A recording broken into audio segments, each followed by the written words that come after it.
Audio Jungle.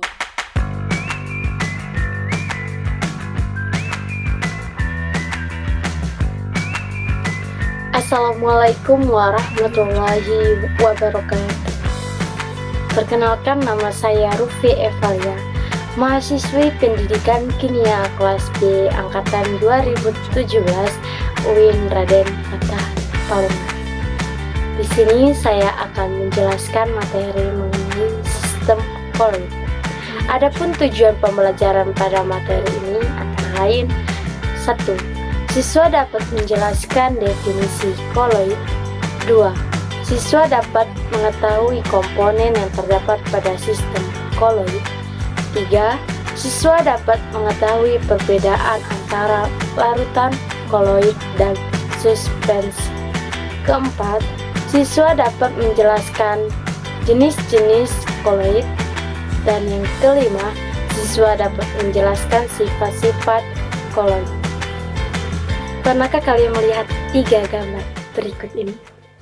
Tentu pernah, bukan? Audio Jungle. Ya, benar. Ketiga gambar itu antara lain sirup, susu, dan kopi yang tidak jauh dari kehidupan kita sehari-hari. Pertanyaannya, apakah hubungan ketiga gambar tersebut dengan materi ini?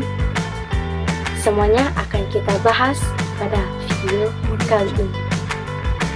Baiklah, kita langsung saja jelaskan tentang koloid. Yang pertama, definisi koloid. Koloid ialah campuran dari 2 atau lebih zat yang salah satu fasanya tersuspensi sebagai sejumlah besar partikel yang sangat kecil dalam fase kedua. Zat yang terdispersi dan medium penyangganya dapat berupa kombinasi gas, cairan, atau padatan. Sebagaimana halnya larutan yang tersusun dari zat terlarut dan pelarut, maka sistem koloid juga tersusun dari 2 komponen, yaitu fase terdispersi, artinya zat yang tersebar merata, serta fase pendispersi, yaitu zat medium tempat partikel-partikel koloid itu tersebar. Perhatikan gambar yang ada di samping saya ini.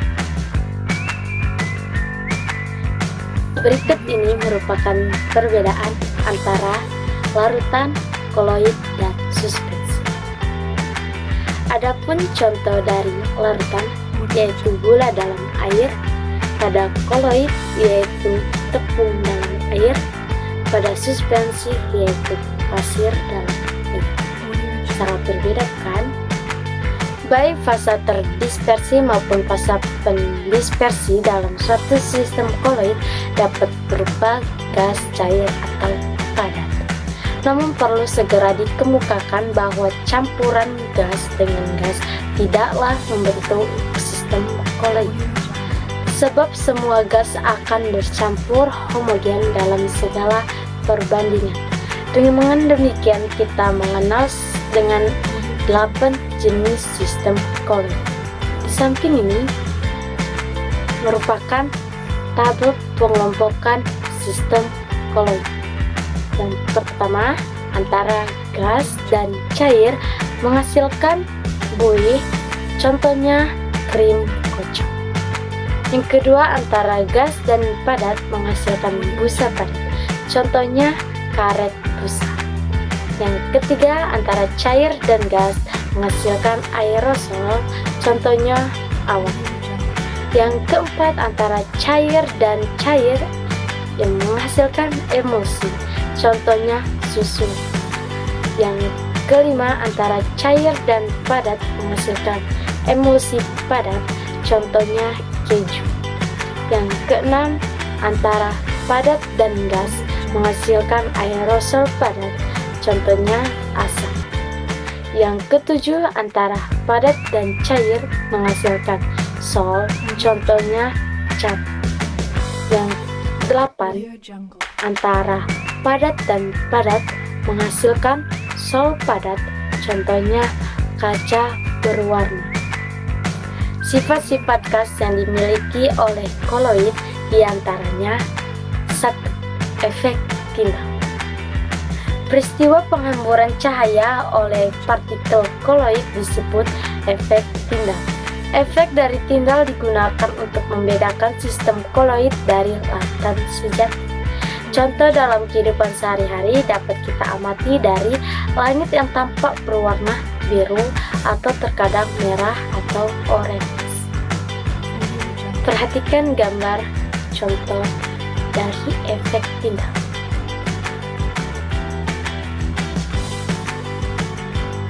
Kedua yaitu gerak Brown. Partikel koloid dalam medium pendispersinya disebut gerak Brown. Partikel-partikel suatu zat yang senantiasa bergerak.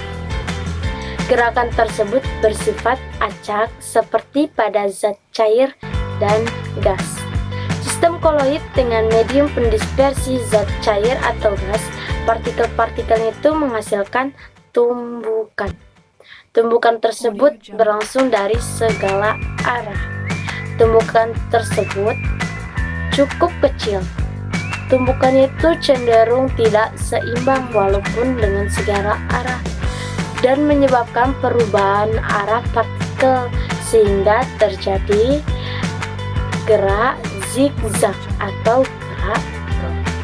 Semakin kecil ukuran partikel koloid, semakin cepat gerak Brown. Semakin besar ukuran partikel, semakin lambat gerak Brown. Perhatikan gambar di samping. Yang ketiga yaitu adsorpsi koloid. Adsorpsi koloid adalah penyerapan zat atau ion pada permukaan koloid. Sifat adsorpsi digunakan dalam proses pemutihan gula pada tubuh. Yang kedua, norit. Yang ketiga, penjernihan air. Contoh pada adsorpsi koloid ini yaitu pada koloid antara obat diare dan cairan dalam usus yang akan menyerap kuman penyebab diare, seperti yang ada pada gambar berikutnya. Yang keempat yaitu muatan koloid dan elektroforesis. Muatan koloid ditentukan oleh muatan ion yang terserap pada permukaan koloid. Elektroforesis adalah gerakan partikel koloid karena pengaruh medan listrik. Karena partikel koloid mempunyai muatan, maka dapat bergerak dalam medan listrik. Jika ke dalam koloid dimasukkan arus searah melalui elektroda, maka koloid bermuatan positif akan bergerak menuju elektroda negatif, dan sesampainya di elektroda negatif akan terjadi penetralan muatan dan koloid akan menggumpal atau koagulasi. Contohnya pada cerobong pabrik yang dipasangi lempeng logam yang bermuatan listrik dengan tujuan untuk menggumpalkan debunya. Perhatikan gambar di samping. Audio Jungle. Yang kelima yaitu koagulasi koloid. Koagulasi koloid adalah penggumpalan karena elektrolit yang bermuatan itu berlawanan. Contohnya kotoran pada air yang digumpalkan oleh tawas sehingga air menjadi jernih. Koloid akan mengalami koagulasi dengan cara pertama, mekanik. Cara ini dilakukan dengan pemanasan, pendinginan, atau pengadukan cepat. Yang kedua dengan cara kimia, dengan penambahan elektrolit, contohnya asam, basa, atau garam. Terdapat pada susu yang dicampurkan dengan sirup masam menjadi menggumpal, seperti gambar berikut ini. Yang keenam yaitu koloid pelindung. Koloid pelindung adalah suatu sistem koloid yang ditambahkan pada sistem koloid lainnya agar diperoleh koloid yang stabil. Contoh koloid pelindung yaitu gelatin yang merupakan koloid padatan dalam medium air. Gelatin biasa digunakan pada pembuatan es krim untuk mencegah pembentukan kristal es yang kasar sehingga diperoleh es krim yang lebih lembut. Perhatikan gambar di samping. Dan yang terakhir, yang ketujuh, yaitu koloid liofil dan koloid liofob. Berdasarkan sifat absorpsinya dari partikel koloid terhadap medium pendispersinya, kita mengenal dua macam koloid. Yang pertama, koloid liofil, yaitu sukar cairan. Adalah koloid di mana terdapat gaya tarik-menarik yang cukup besar antara fase terdispersi dan medium pendispersi. Contohnya dispersi kanji, sabun, dan deterjen.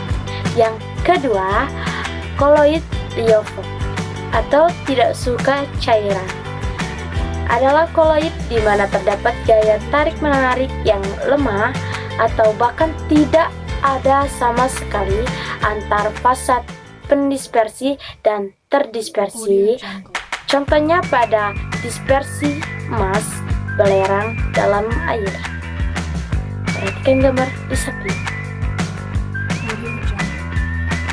Sekian video dari saya, semoga video ini bermanfaat. Apabila ada kata yang salah, saya mohon maaf, dan kepada Allah saya mohon ampun. Saya akhiri. Wassalamualaikum warahmatullahi wabarakatuh.